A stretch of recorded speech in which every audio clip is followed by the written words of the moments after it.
Hello বন্ধুরা, সৃষ্টিকর্তা আমাদের সমস্ত প্রাণীজীবকে হাত পা বা বিভিন্ন অঙ্গ প্রত্যঙ্গ দিয়েছে, যা দিয়ে আমরা মানব জাতি তারা যেন নিজেদের সুরক্ষা করতে পারে এবং সেই পশু পাখিরা তারা যেন সেই অঙ্গ প্রত্যঙ্গ দিয়ে শিকার করে নিজেদের ক্ষুধা নিবারণ করতে পারে। তবে আমাদের পৃথিবীতে এমন অনেক প্রাণীজীবও রয়েছে যারা এই অতিরিক্ত অঙ্গ প্রত্যঙ্গ বেড়ে ওঠার কারণে তারা তাদের জীবনকে হারিয়েছে। ভাবছেন কিভাবে? তো চলুন পুরো ভিডিওটি দেখলে আপনি বুঝতে পারবেন, যা দেখলে হয়তোবা আপনার হৃদয় কেঁদে উঠবে। তো স্বাগতম আপনাকে সৃষ্টিময় চ্যানেলের আরো একটি নতুন এপিসোডে।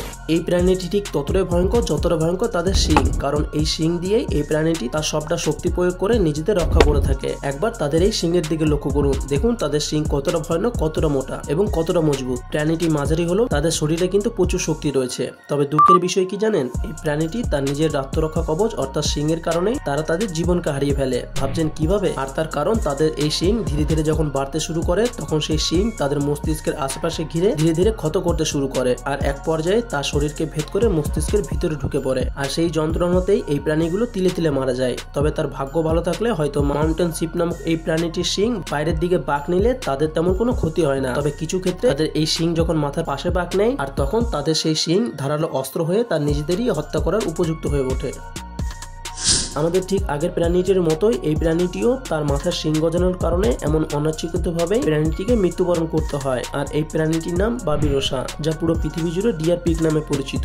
যদিও প্রাণীটি শূকরের মতো দেখতে, তবে প্রাণীটি প্রকৃতপক্ষে কিন্তু শূকর নয়। এই প্রাণীটি নিজের শত্রু হিসেবে আত্মপ্রকাশ করে তার নাকের উপর গজানো সেই শিং। তাদের পুরো জীবন দশায় এই শিং ধীরে ধীরে বাড়তে থাকে, তবে বাড়তে বাড়তে সেই শিংই তাদের মস্তিষ্কের উপর গেঁথে যায়। শুরুর দিকে তাদের কিছুটা ব্যথার অনুভব হলেও তবে এক পর্যায়ে এসে তাদের সেই শিংই তাদের মৃত্যুর কাল হয়ে দাঁড়ায়। কিছু সময় এই প্রাণীগুলি একে অপরের সাথে লড়াই করার সময় মাঝের মধ্যে কোনো কিছুর আঘাতে সেই শিংগুলি ভেঙে যায়, আর সেই ক্ষেত্রে তাদের জীবন দশায় বেঁচে থাকার জন্য তারা আরো কিছুটা সময় পায়। তবে এমনটা কিন্তু খুব কম সংখ্যকে হয়ে থাকে। অধিকতর এই বাবিরোসা নামক প্রাণীগুলি কিছু করতে না পেরে তাদের সেই শিংয়ের কারণেই মৃত্যুবরণ করে।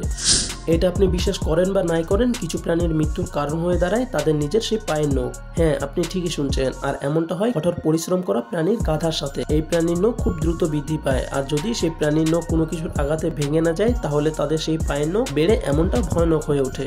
এখন আপনি ভাবতে পারেন যে তাদের পায়ের নখের বাড়ার সাথে তাদের মৃত্যুর কি সম্পর্ক? আর তার উত্তর হলো, এই প্রাণীটির নখ যখন ধীরে ধীরে বাড়তে বাড়তে এমন আকার ধারণ করে, আর তার ফলে এই প্রাণীটি ঠিকঠাক ভাবে চলতে পারে না, ফলে তাদের নিজেদের ভারসাম্য হারিয়ে ফেলে। আর একবার ভেবে দেখুন, হঠাৎ যদি কোনো হিংস্র প্রাণী না চলাচল করতে পারা এই প্রাণীর উপর হঠাৎ হামলা করে বসে, তাহলে সেই প্রাণীটি না পালাতে পেরে মৃত্যুর কোলে ঢলে পড়া ছাড়া তার আর কোনো উপায় নেই। তবে পোষ পালন বা চিড়িয়াখানায় থাকা গাধাগুলোর সাথে তেমন কোনো সমস্যা হয় না, কারণ তাদের মালিক নখগুলি বেড়ে ওঠার সাথে সাথেই তারা কেটে ফেলে। তবে জঙ্গলে থাকা গাধাগুলোর এই সিচুয়েশনে কি পরিণত হয় একবার ভেবে দেখুন। আর তাই এটা না বললেই নয় যে ঠিক এই কারণের জন্যই হয়তো জঙ্গলি গাধাগুলো আজ প্রায় বিলুপ্তির পথে।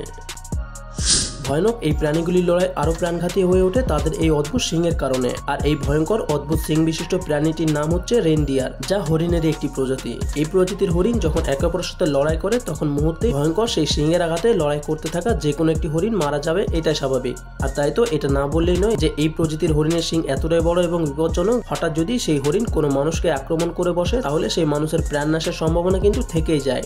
এই হরিণ প্রজননের সময় সবচেয়ে বেশি লড়াই করে, আর এই লড়াইয়ের কারণেই কখনো কখনো যে কোনো একটি হরিণ মারা যায়। আর মাঝের মধ্যে এমনটা হয় যে দ্বিতীয় হরিণটিও প্রথম হরিণটি মারা যাওয়ার কারণেই মারা যায়। এতে তাদের কিছুই করার থাকে না, কারণ একে অপরের সাথে লড়াই করতে করতে তাদের শিং একে অপরের সঙ্গে বেঁধে গিয়ে তারা একসাথেই মৃত্যুবরণ করে। আর এমনটা প্রায় সময় দেখা যায় বরফের এলাকায়।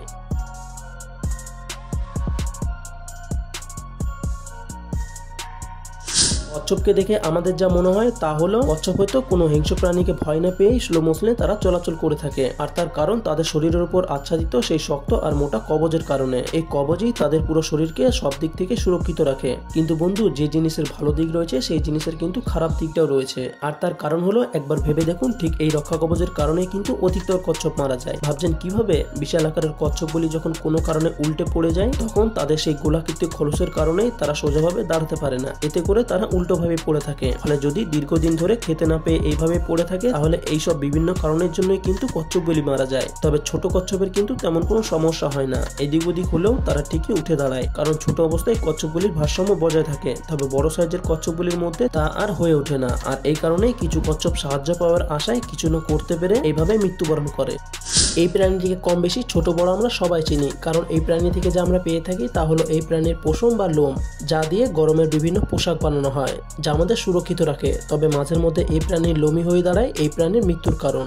এই প্রাণীর লোম মাঝের মধ্যে এত পরিমাণ বেড়ে যায় যার ফলে ভেড়ার ওজন কয়েক গুণ বেড়ে যায়। এছাড়া লোম অত্যাধিক হারে বেড়ে যাওয়ার কারণে ভেড়াগুলো ঠিকঠাক ভাবে চলাচল এবং চোখে দেখতেও পায় না, ঠিকভাবে ঘুমাতেও পারে না, যার ফলে ভেড়াগুলি নানা রকম সমস্যার সৃষ্টি হয়। তাই ভেড়াগুলোর শরীর থেকে লোম ছেটে ফেলা যেমন অপরিহার্য, তেমন আমাদের মানুষদের জন্য প্রয়োজন। তাই ভেড়াগুলির লোম যদি শরীর থেকে না সরানো হয় তাহলে সেই লোমগুলির কারণে ভেড়ার বিভিন্ন অসুখ বিসুখের সৃষ্টি হয়। বিভিন্ন পোকামাকড় তাদের সেই লোমে বাসা বাঁধতে শুরু করে। এছাড়া অধিকতর লোম হওয়ার কারণে মাঝের মধ্যে ডিহাইড্রেশনের জন্য কিছু কিছু ভেড়া মারাও যায়।